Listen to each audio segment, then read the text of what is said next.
Well, good morning and welcome to Grace Baptist Church. As I often say, we are going to have a fantastic morning of worship. It's a beautiful day and I'm so glad that you all are here. Exodus chapter 3.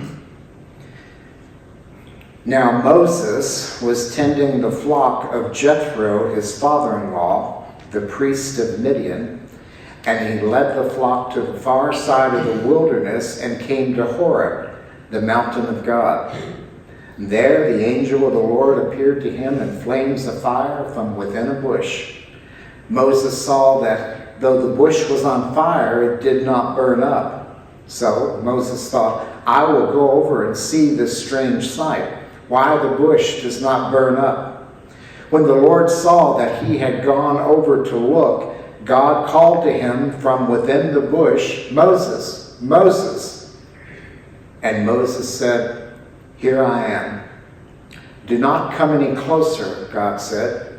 Take off your sandals, for the place where you are standing is holy ground. Then he said, I am the God of your father, the God of Abraham, the God of Isaac, and the God of Jacob. At this, Moses hid his face because he was afraid to look at God. The Lord said, I have indeed seen the misery of my people in Egypt.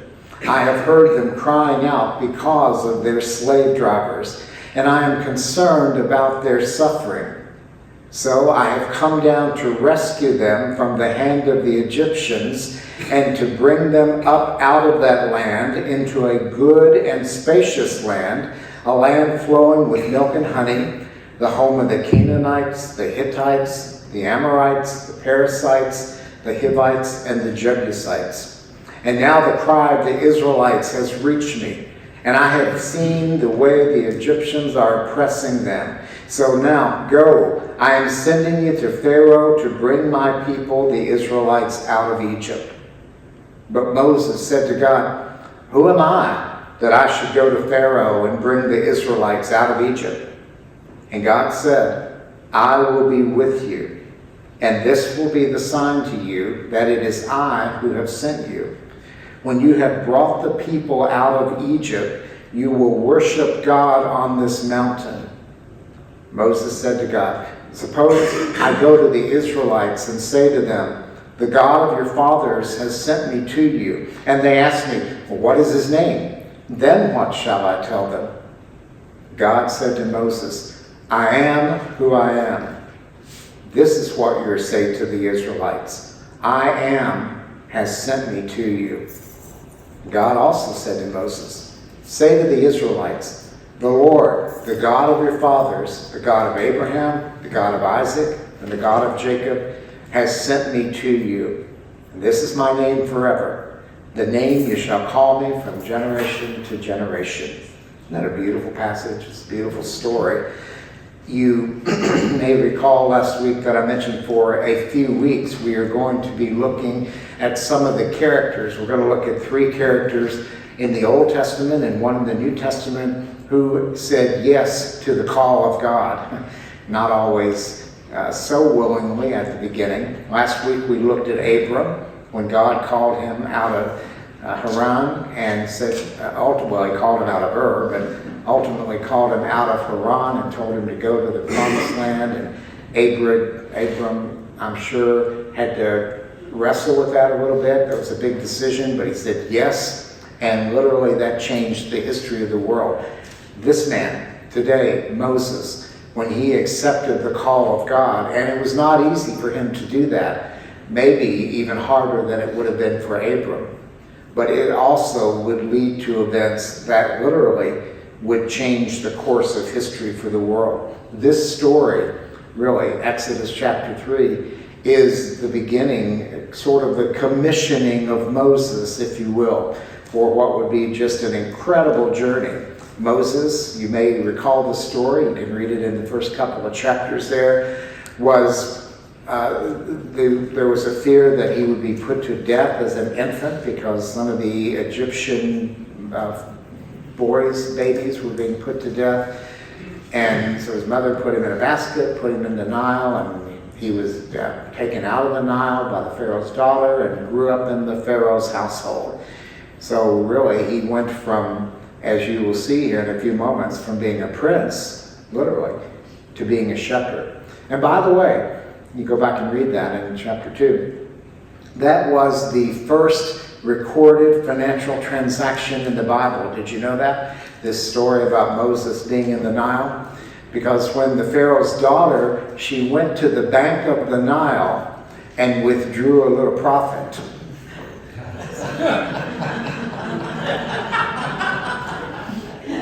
First recorded financial transaction in the Bible. So, there you go. Our invitation hymn will be... Now, you're not going to get off that easy. Well, Moses grew up in the household of the Pharaoh. He literally was a prince. Then, when he was about 40 years old, he was aware. He knew how the Israelites were being treated by the Egyptians. And one day he saw an Egyptian beating one of his Israelite brothers. And it just infuriated Moses. And he ended up killing the Egyptian. And he buried him in the sand and hoped that no one would find out, except word did get out. And he ended up running from there, fleeing for his life, because the Pharaoh was coming for him. And so he fled all the way down in the Saudi Arabia area to a place called Midian. And this was at 40 years of age. And ironically, he met some women who had come to draw water, and they were being attacked, were being chased by the people there, the other people of that town. And he rescued them. They went home and told their father, and he said, well, bring him to me. And so Moses ended up marrying one of those daughters, Zipporah. And so he became a shepherd in this land, this area of Midian.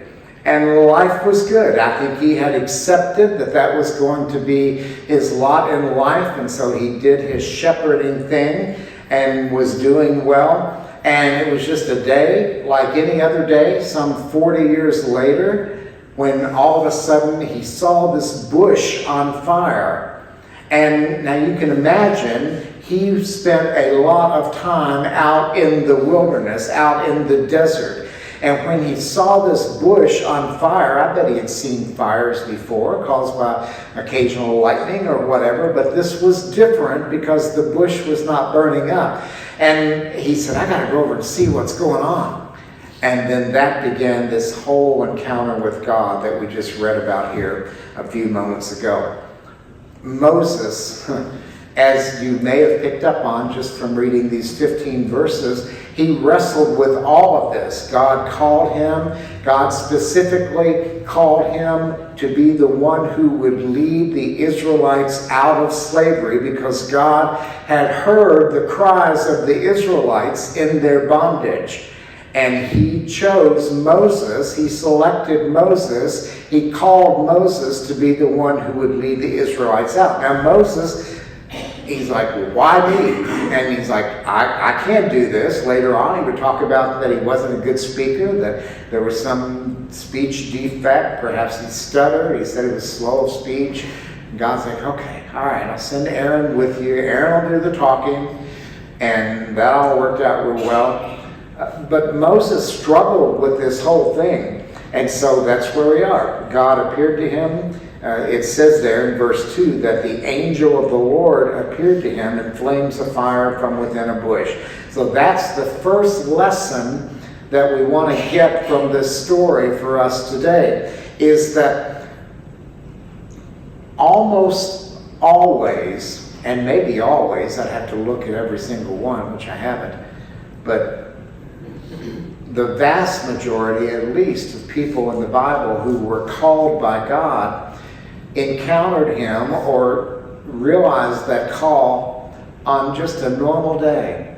An ordinary, nothing going on special that day. Moses was taking care of the sheep, and all of a sudden he had this incredible encounter with God. Mary, when the angel appeared to Mary and said she would be the mother of Jesus, just a day in the life. So you never know when God is going to have an encounter with you.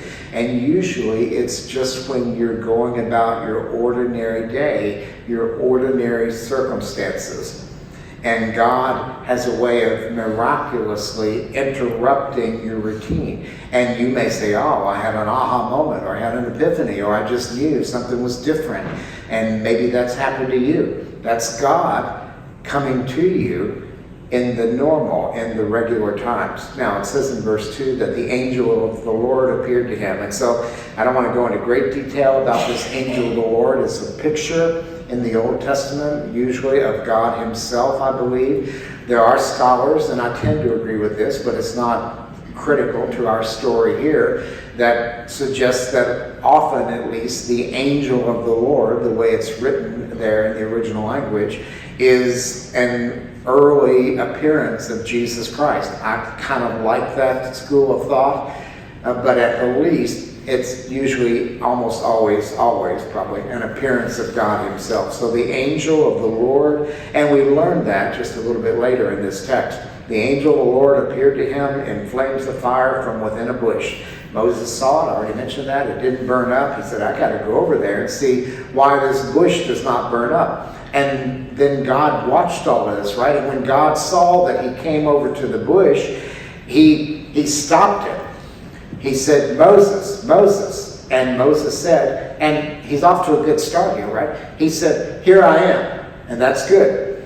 And God said, don't come any closer, because this is holy ground. Now, there was nothing special about that spot in the desert and that bush or any of that, but it was holy because God had set it apart for this occasion. And that is often what we mean by the word holy or holiness. It doesn't necessarily mean some great character or whatever. It often means to be set apart. So when God called the Israelites holy, it wasn't that they were, perfect people, but it was that they were chosen and they were set apart. So this piece of land where this bush was not any special piece of land, but it was holy because God had chosen it and he had set it apart for this very encounter with Moses. And he told him, he said, look, take off your sandals, for the place where you are standing in verse 5 is holy ground.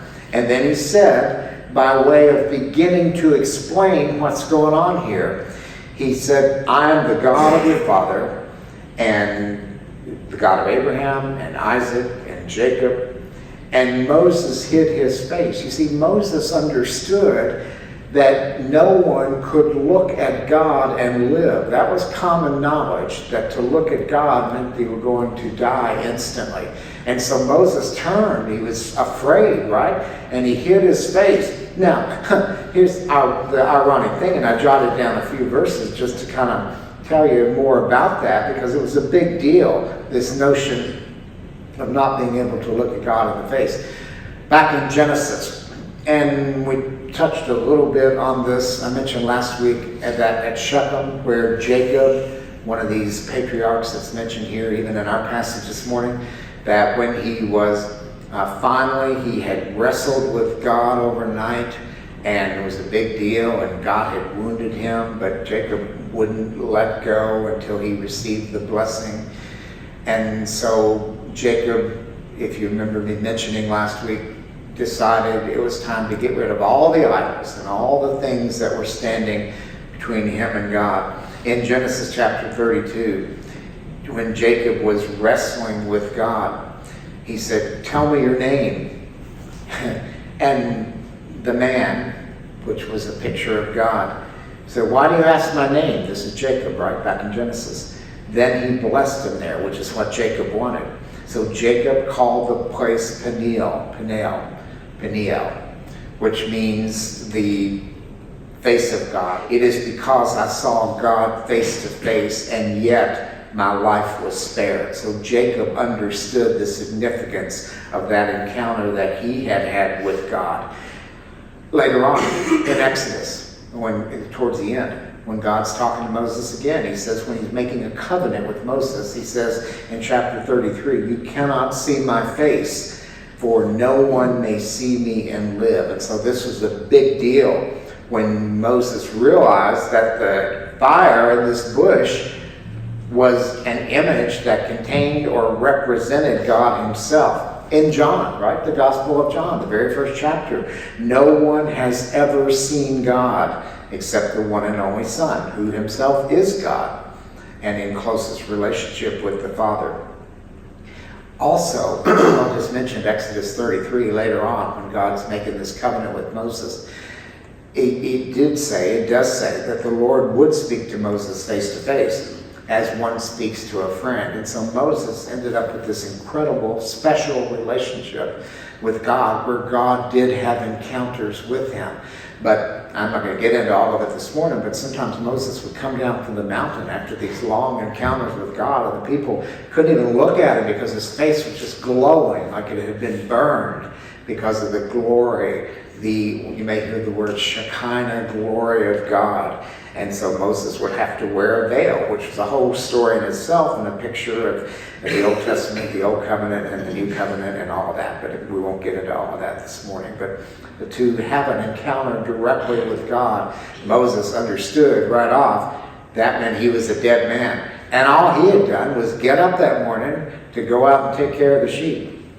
And the Lord said, I have indeed, verse 7, I've heard the misery. I've seen the misery of my people in Egypt. I've heard them crying. And he goes on, I'm going to have you lead them out into a land flowing with milk and honey. Well, those are images. And sometimes you hear the land of Israel referred to as the land of milk and honey. Of course, milk would refer to probably goat's milk. So that's, again, reinforcing this notion of being a shepherd. Honey, we think of honey coming from bees and all of that, which it does. But it could have been any kind of syrupy, sweet concoction that could have come from figs or dates or any number of things that grow even today in the land of Israel, especially in the northern part of Israel. So the land of milk and honey became a description of the promised land. And he goes through all these people, I mentioned that last week, all of these groups that were already living in the promised land. But God said, I've heard the Israelites. I know how bad it is, and I'm going to have you take them there. So now I'm sending you, verse 10, to Pharaoh to bring my people, the Israelites, out of Egypt. Now, we're thinking Monday morning quarterback, well, that's pretty cool that God chose Moses. Moses didn't have the advantage of the rest of Scripture to look back and see how it was all going to turn out. Moses was freaking out. And he said in verse 11, who am I?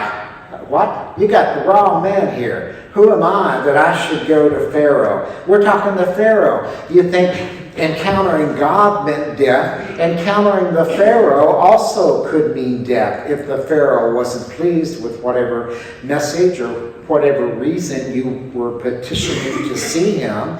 So it was a double jeopardy. Things were not looking good for Moses, at least in his own mind. Now here's what's interesting in this verse 11. Moses said to God, who am I that I should go to Pharaoh and bring the Israelites out of Egypt? Moses was thinking about himself, and he was thinking, how? No way, I can't do that. Instead of realizing that the one who was calling him, God himself, was more than able to provide the hows and the whats and the ways that it would happen. So Moses, in his fear and probably, honestly, his lifestyle to some extent, I suspect from the moment he killed that Egyptian 40 years ago at the age of 40, he had spent a lot of time self-absorbed and thinking about his plot in life and how he had ended up in the desert. Now, it was good. He had a wife. Life was good. But he was a foreigner in a foreign land.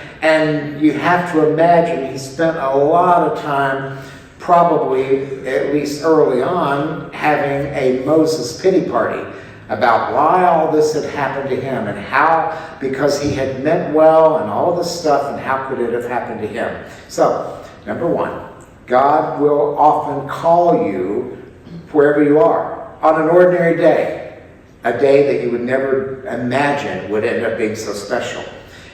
God usually, when that happens, will reveal to you some essence of his holiness. You will realize that there's something holy going on. I like what one scholar said, before we can serve God, we must revere him. So before we can serve God, we need to worship him. We need to get to know him. Worship precedes mission. Did you get that? Worship precedes mission. Sometimes we get it backwards. We think we can do or act our way into a relationship with God, when really it's the relationship with God that needs to come first. Then we can do the mission. It's like putting the oxygen mask on first in the airplane, right? Then you can help other people. But you have to have that personal connection with God, and sometimes we get that backwards. So when God calls us, he's probably, in addition to showing us some essence of his holiness,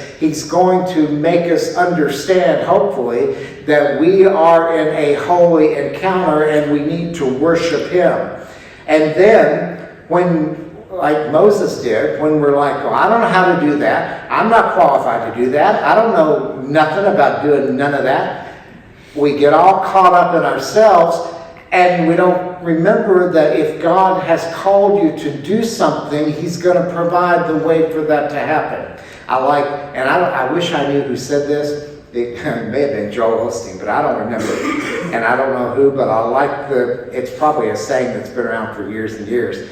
If God calls you to it, he'll see you through it. You ever heard that expression? I like that. If God calls you to it, he will see you through it. Moses said, who am I, verse 11, that I should be the one to go to the Pharaoh? And God said, I'll be with you. Well, that should be comforting, don't you think? He says, I will be with you, and this will be the sign to you that it is I who have sent you. Now, you read over this verse here, and you're going to miss it, because I missed it for years, and it wasn't until finally, and this is just a few years ago, that I understood a verse in the New Testament that I really now can understand what God is saying here. He said, verse 12, I will be with you, and this will be the sign to you that it is I who have sent you. So we're expecting a big miraculous sign, right? Something, we already had the burning bush, which is quite a sign. But now Moses is like, okay, yeah, show me a sign. And here's the sign that God shows him at the end of verse 12. When you have brought the people out of Egypt, you will worship God on this mountain. That's the sign. When you've done all this, you're going to worship God. Now, Moses is probably scratching his head, thinking, well, that's a little late, don't you think, for a sign? I need something now. I need something now to show me that you are with me. Not later on, when I've done this. What good is a sign going to do then? And I never understood that verse until, and again, it just happened a few years ago, until I finally understood Hebrews chapter 11, verse 1. You know that verse? Now, faith is the substance of things hoped for, the evidence of things unseen. Or faith is the assurance of things hoped for, the evidence of things unseen. And I used to wrestle with that verse, and I don't get it. Faith is the evidence? How can faith be evidence of something that we hope for? How can it be the assurance of things hoped for? How can it be the very substance of what we're hoping for? How can it be the evidence of what we cannot see? And yet, that's exactly what God was telling Moses here. He said, when you have brought the people out of Egypt, you will worship God on this mountain. So what is God saying here? He's saying, look, your faith is your sign. Isn't that cool? Your faith is your sign. And it's more than just faith. So when we have faith, that's more than just hoping or whatever. It is the thing. It is the reality of the thing. That's hard to wrap our heads around, isn't it? So when James said, you want wisdom? Ask God for wisdom. But then what did he say after that? He said, but when you ask, what? you must believe.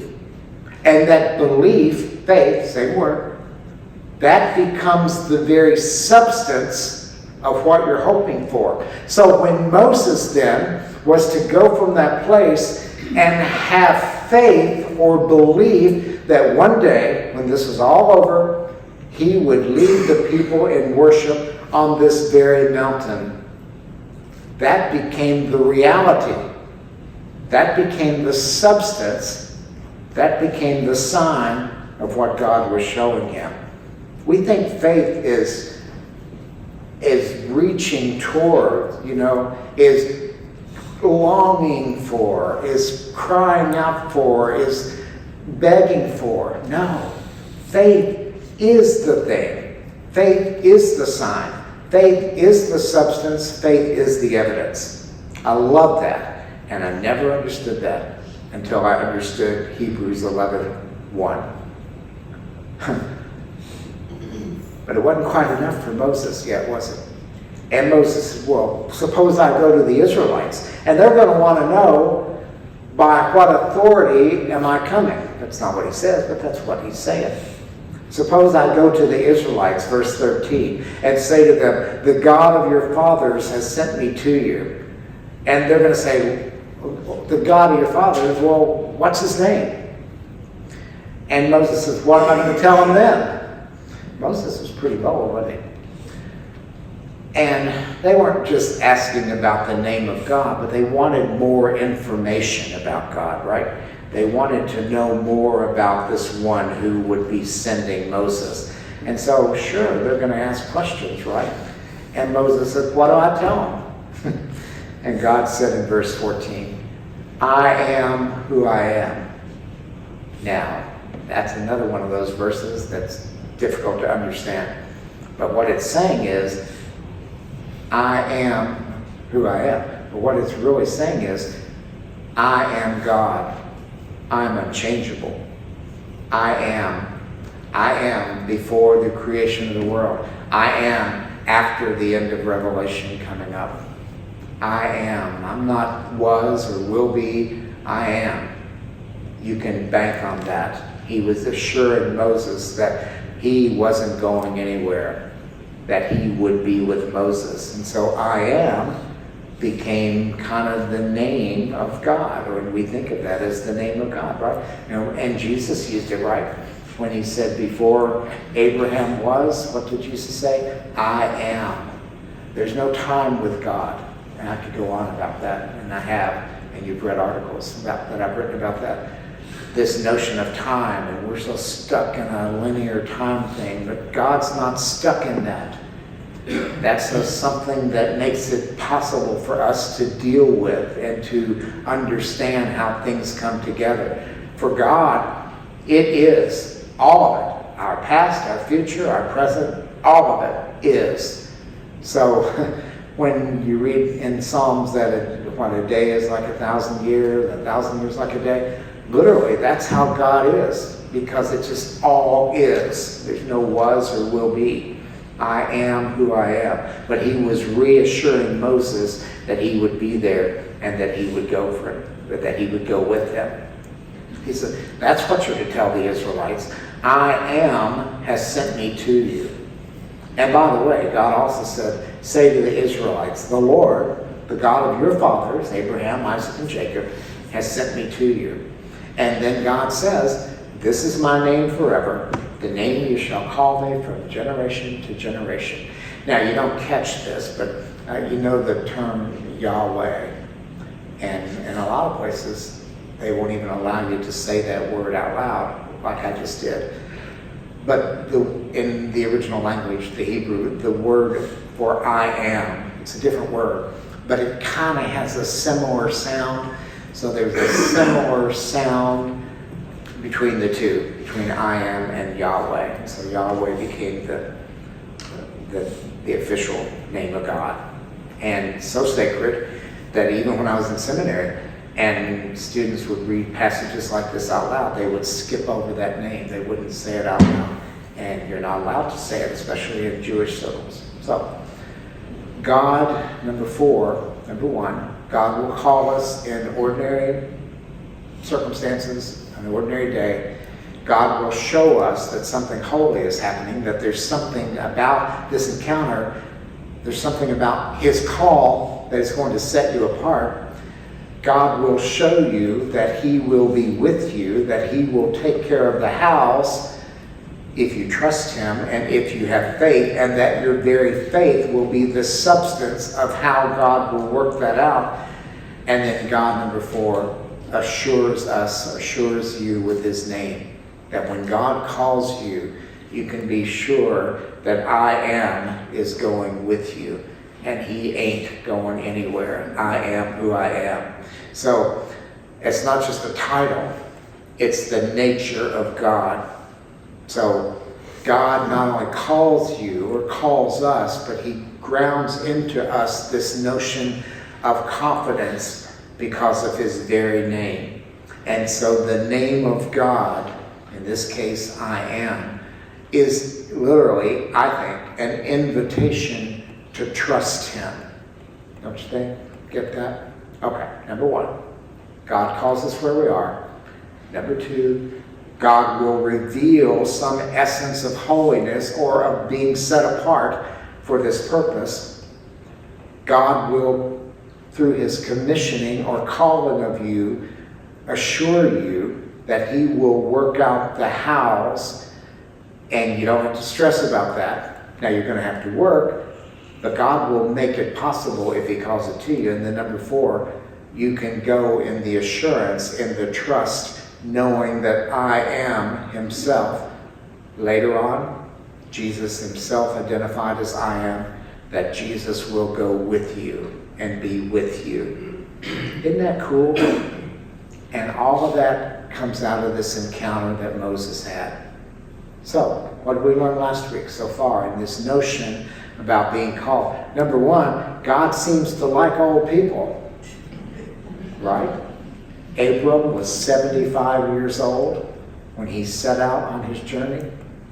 Moses, we know this, especially later on when Stephen in Acts was preaching his sermon. We know that Moses was 80 years old. This would begin the 3rd and final big chapter in the life of Moses. God seems to like elderly people, so you can't run with that excuse. God calls you where you are. God reveals part, at least, of his nature of holiness and of setting you apart. God promises you that he will show you the way to do whatever it is, and you can rest in that, knowing that he is going with you. So, what are you going to do when God calls you? And you can't say, Pastor, I'm too old. God is not going to call me. Not going to happen. Don't get out. As long as you're breathing, you could have an ordinary Monday morning, tomorrow morning, and God could, through his Spirit, or however, impress upon you something that he is calling you to. It could happen. Especially if you're open to it, and God knows that you're ready and willing to say yes. You may have yet the greatest adventure of your life just waiting. An adventure that can reach people and grow his kingdom. Talking about the chaos this week, and one thing, I don't know if you heard the address of Charlie Kirk's wife when she was speaking the other night, but something she said struck me, and she said that his life was about making heaven crowded. I like that. Making heaven crowded. And that's what we should be about, right? Making heaven crowded. You know, I don't like people. I don't want a big crowd in heaven. Well, there's room for everybody. And if you want to, be on your own in heaven, that's your heaven. You can do that. There's room for everybody. But let's be about the business of making heaven crowded. And God will call you into specific ways to further that along, to help grow his kingdom here on earth and in the age to come. Jesus, ultimately, is the just as he was in so many ways the completion of Abraham. And in so many ways, he is the completion of Moses as well.